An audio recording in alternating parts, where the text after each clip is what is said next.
Hello everyone, hope you all are safe.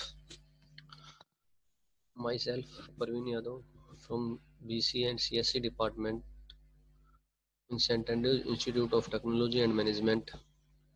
Today's topic is operators, precedence and associativity. It's the topic from the subject Introduction to .NET of BC 6th Sem. So basically, in last class, we had discussed about operators, how many types of operators, how our compilers execute instructions related with the number of operators we had studied already. So today's topic is operator precedence, how the statement will be executed by our compiler to get the true or valid result. So here we have an example, that is precedence of multiplication operator is higher than the precedence of addition operator. So in this example we have x integer variable x is equals to 4 plus 3 into 5. If we are going in a simple way, that means from left to right, then what's the result is 4 plus 3 is equals to 7 into 5 equal to 35. That means ki x is equals to 35. And if we have to follow the operator precedence table or rule that our compiler followed, that is the priority of a multiplication is higher. That means first our compiler will go to execute 3 into 5, that is 15 plus 4 is equals to 19. That means our result is 19. So such type of questions are many a times such type of questions are raised in many of technical interviews, where we have seen a number of options like four MCQs are there, and in 4 MCQs we have two results, that is 19 and 35 also. So हम यहाँ पे क्या होते हैं, basically confusion एक situation हमारे सामने create हो जाती है कि what is the result, that is 19 और 35. The correct result is 19. सो अब ऑपरेटर प्रेसिडेंस के बारे में हमें इसलिए डीपली थोड़ा पढ़ना चाहिए क्योंकि मैनी टाइम्स क्या होता है कि इस टाइप के क्वेश्चन हमारे टेक्निकल सेक्शन में पूछ लिए जाते हैं कि what will be the output of this program. So here we have a operator precedence table. The highest precedence is of postfix operators, postfix increment or postfix decrement. Then the second one is prefix increment and decrement unary. After that is multiplicative, then additive, then shift. Rest of all the operators are working. So this is the way where our compiler is going to be executed. Now we are going to run a program related with the operator precedence. Now we have to move to the our online terminal, online C# terminal.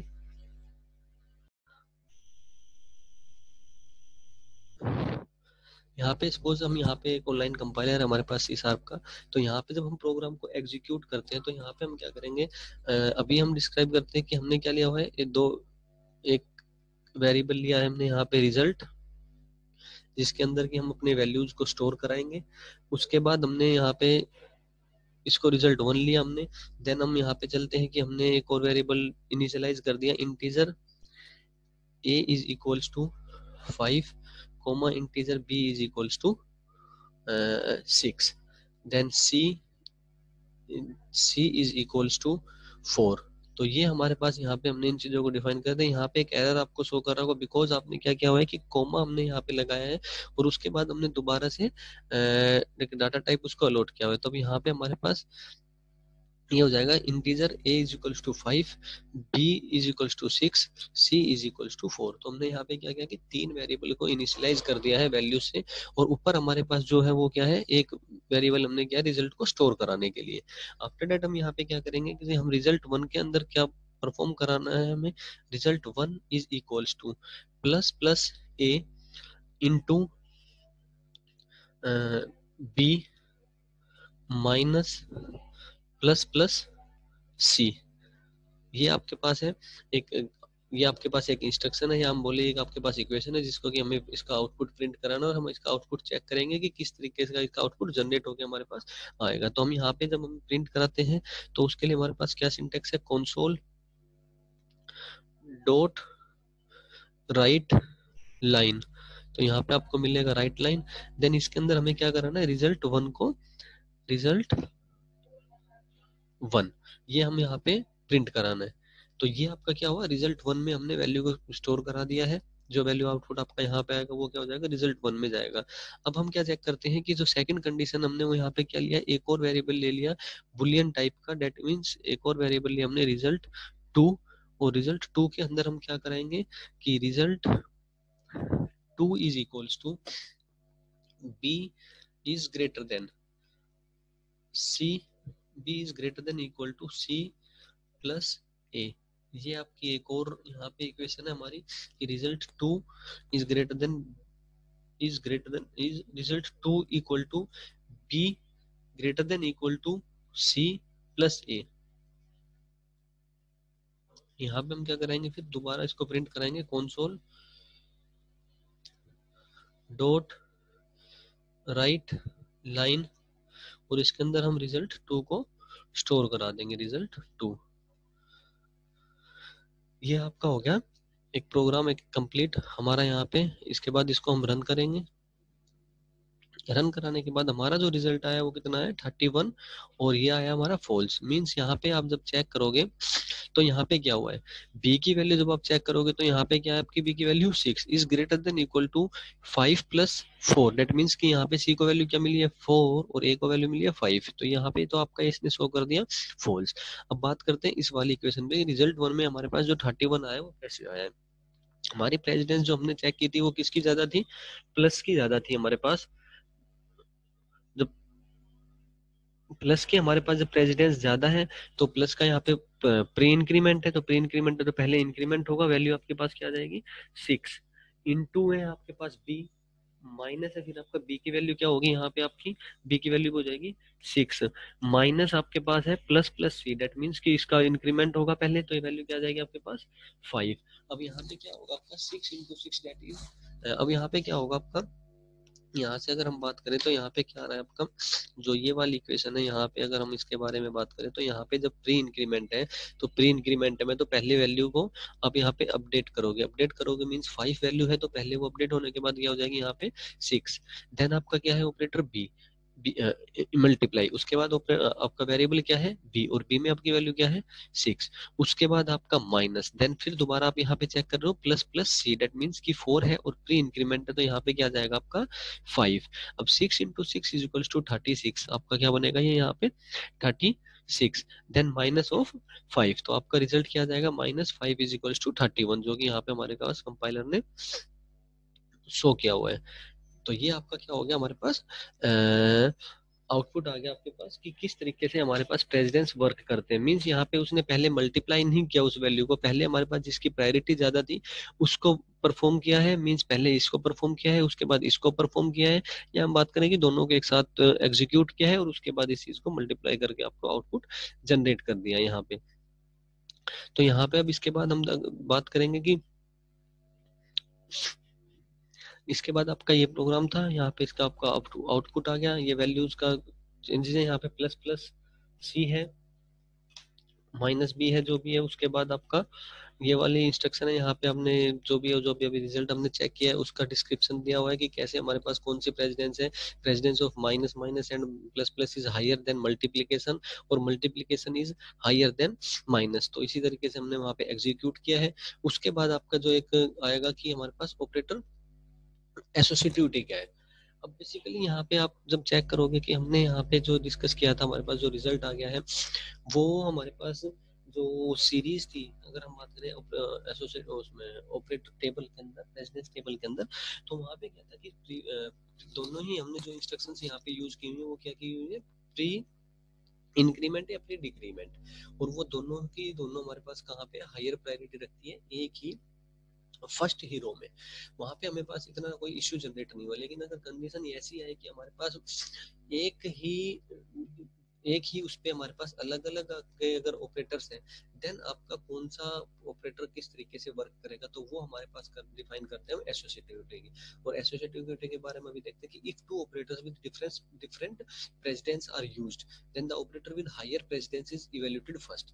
हमने जो बात की अभी तक की, अगर हमारे पास दो ऑपरेटर है और दोनों की अलग अलग प्रेसिडेंस है, तो कौन सा पहले वर्क होगा, जिसकी प्रायोरिटी ज्यादा है, जिसकी प्रेसिडेंस हायर है, वो पहले इवैल्यूएट होगा, जो अभी हमने एग्जीक्यूट किया है। लेकिन अगर दोनों ही ऑपरेटर्स हमारे पास सेम प्रायोरिटी के हों, देन हमारे पास क्या एग्जीक्यूट होगा। जैसे यहाँ पे एक एग्जांपल, हमारे पास a इज इक्वल्स टू 5 है, b इज इक्वल्स टू 6 है, c इज इक्वल्स टू 6 है, और इंटीजर हमने क्या कर दिया, a into B divided by सी।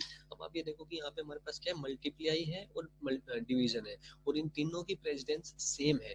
अगर हम टेबल में जाके चेक करेंगे यहाँ पे, तो आप पाओगे कि तीनों की प्रेसिडेंस हमारे पास क्या है, सेम है, मल्टीप्लाई, डिवीजन एंड मॉडुलस। तो यहाँ पे अगर जब इस टाइप की प्रॉब्लम क्रिएट होती है, तो हम कैसे वर्क करते हैं, वो हमारा डिफाइन करता है एसोसिएटिविटी। और ये भी सेम चीज है, जैसे ऑपरेटर प्रेसिडेंस है, वैसी एसोसिएटिविटी के इसमें भी सभी कंपाइलर्स एसोसिएटिव को भी फॉलो करते हैं यहाँ पे।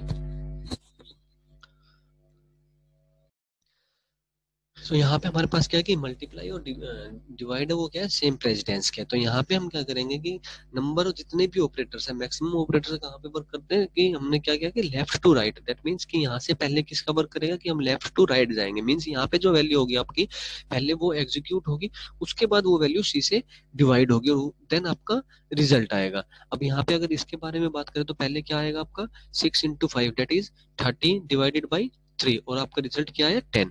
अब यही चीज हम यहाँ पे अगर इसके बारे में आगे अगर डिस्कस करें, तो यहाँ पे क्या है आपका, कि ऑलमोस्ट ऑल दी ऑपरेटर्स, जितने भी ऑपरेटर्स हमने कल डिस्कस किए थे, उनकी एसोसिएटिविटी सभी की क्या होती है, लेफ्ट टू राइट, एक्सेप्ट जो हमने यहाँ पे मेंशन किए हुए हैं 3 से 4, इनका जो प्रायोरिटी है या इनकी जो एसोसिएटिविटी है, वो क्या है, राइट टू लेफ्ट। तो ये जरूर याद रखना है हमें कि कौन कौन से वो ऑपरेटर्स हैं जिनकी एसोसिएटिविटी राइट टू लेफ्ट है। अगर हम कहीं भी आप कोई भी एग्जाम, अगर यहाँ पे कोई भी टेक्निकल एग्जाम दोगे, तो वहाँ पे आपको इस चीज की रिक्वायरमेंट जरूर मिलेगी। कोई ना कोई प्रोग्राम आपके सामने ऐसा जरूर आएगा, जिसमें आपको प्रेसिडेंस, ऑपरेटर प्रेसिडेंस या उसकी एसोसिएटिविटी के बिहाफ पे आपको रिजल्ट शो करना पड़ेगा कि इसका क्या रिजल्ट आ रखा है। हो सकता है वो एमसीक्यू के टाइप में आए, या हो सकता है कि आपका वो डायरेक्ट ऐसा कुछ एरर वगैरह से रिलेटेड हो। तो यहाँ पे आप लोग ये ध्यान रखेंगे कि हमारे पास जो एसोसिएटिविटी है किसी भी ऑपरेटर की, वो राइट टू लेफ्ट, जस्ट और जस्ट हमारे पास 4 ऑपरेटर्स हैं जिनकी राइट टू लेफ्ट होती है, that is unary operator, then आपका prefix increment and decrement, and after that ternary, और हम बोलते हैं इसको कंडीशनल, और आफ्टर दैट असाइनमेंट ऑपरेटर। तो ये आपके पास 4 ऑपरेटर हैं जिसकी एसोसिएटिविटी क्या होगी, राइट टू लेफ्ट। यहाँ पे ध्यान रखना, प्रेफिक्स इंक्रीमेंट है और प्रीफिक्स डिक्रीमेंट है, ना कि पोस्ट फिक्स है। अब यहाँ पे जब हम बात करते हैं इसी चीज को, कि अगर हम यहाँ पे एक प्रोग्राम एग्जीक्यूट करते हैं, यहाँ पे हमने क्या किया था, अभी इंटीजर रिजल्ट 1 लिया होता है, यहाँ पे value integer a equal to B, A equal to 5, B equal to 6 and C is equal to 4 हमने यहाँ पे डाली हुई है। तो फर्स्ट जो रिजल्ट हम यहाँ पे स्टोर करा रहे हैं रिजल्ट 1 के अंदर, हम यहाँ पे कुछ चेंज करते हैं, कि सेम प्रायोरिटी के रखते हैं जो हमने अभी ऊपर डिस्क्राइब किया, कि a into B divided by C. Then second one में जो हमारे पास रिजल्ट है, उसको हम यहाँ पे इसको यहाँ से हटा देते हैं, और रिजल्ट 1 के अंदर रिजल्ट यहाँ पे हमारे पास, इसको हम हटाने के बाद A B equal to C को ही यहाँ पे रखते हैं, कि A equal to B equal to C, और यहाँ पे हम इसको रिजल्ट 1 को क्या करा देंगे, अभी यहाँ पे हम जो रिजल्ट प्रिंट कराएंगे वो कैसे प्रिंट कराएंगे, कि क्योंकि यहाँ पे हम इस वैल्यू को ए के अंदर किसी के अंदर स्टोर ना करा के, यहाँ पे आप लोग क्या कराओगे, डायरेक्ट ए बी और सी की जो वैल्यू है वो यहाँ पे हम प्रिंट कराएंगे। तो यहाँ पे जब आप लोग प्रिंट कराओगे, तो सी शार्प के अंदर हम लोग क्या करते हैं कि एक इंडेक्सिंग प्रोवाइड करानी होती है हमें, और वो इंडेक्सिंग जब हम देंगे, तो हमारे पास ये क्या आ जाएगा, 0। आफ्टर डेट हम जाएंगे बी के लिए, और ये आपकी हो जाएगी यहाँ पे 1। देन आपके पास यहाँ पे सी,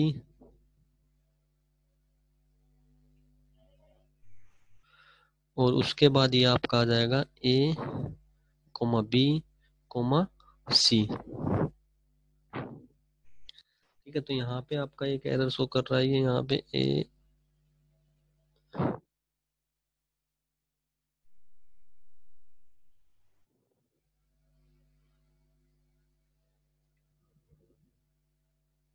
ठीक है, तो ये आपका यहाँ पे हमने क्या किया है कि एसोसिएटिविटी चेक करने के लिए कि कौन सी की एसोसिएटिव कैसे वर्क करेगी, उसके लिए हम ये कर रहे हैं। तो यहाँ पे जब हम इसको रन करेंगे तो आपकी वैल्यू यहाँ पे 7 आई है। दैट मीन्स कि ये जो वैल्यू है वो आपकी कितनी आ रखी है, 7 आ रखी है। तो यहाँ पे क्या होगी, 6 × 5 दैट इज 30 डिवाइडेड 5 4 देन 7।